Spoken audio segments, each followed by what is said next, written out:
Everybody dear friends, এটা হচ্ছে আমার পুকুর আর এটা হচ্ছে পুকুরের পার। আর পুকুরের পরে অনেকগুলো বাঁশঝাড় আছে, সাথে অনেক সুন্দর সুন্দর গাছ আছে।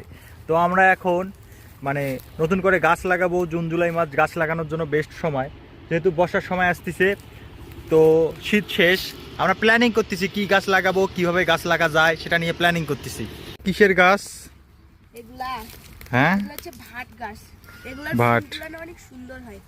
অনেক সুন্দর দেখা যাচ্ছে। এই জায়গাটাতে এবার আমি তুলসীর গাছ লাগাই দেবো পুরাটাতে।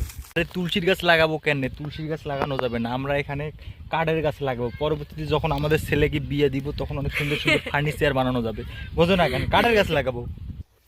এবার হচ্ছে এই গাছটার ডালগুলো কাটি দেওয়া লাগবে। কেন, কি সমস্যা? তাহলে তোমার গতবারের ওই গাছটার মতো এটাও এবার এরকম হয়ে থাকবে। অনেক শখ করে জামের গাছ লাগাইছিলাম দুইটা, কিন্তু একটা ঝড়ে ভেঙে গেছে। তো এইটারও অনেক ডালপালা হয়েছে। তো এ বলতেছে যে ডালপালাগুলো কাটলে নাকি ভাঙবে না। তো ডালপালাগুলো আমাকে কাটতে হবে, আমি তো পারবো না, লোক নিয়ে কাটা লাগবে। ওই দেখো, আমরা কিন্তু এইবার অনেকগুলো আমের গাছ লাগাইছি, ঠিক আছে? আমাদের আমের গাছগুলোতে কোনো প্রবলেম হয়নি, আমের গাছগুলো সুন্দর আছে। তো আমরা এবার 2025 সালের গাছ লাগানোর সময় অনেকগুলো গাছ লাগাবো। তো তোমার দৃষ্টিতে কোন কোন গাছ লাগানো যায়?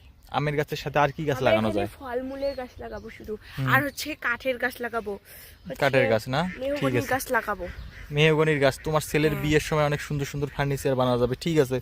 আর আমরা এখানে একটা কি করবো, আমরা এখানে কি করবো জানো? একটা হাঁসের খামার দিব আর একটা গরুর খামার দিব। আর গরুর খাবার বাদ দাও।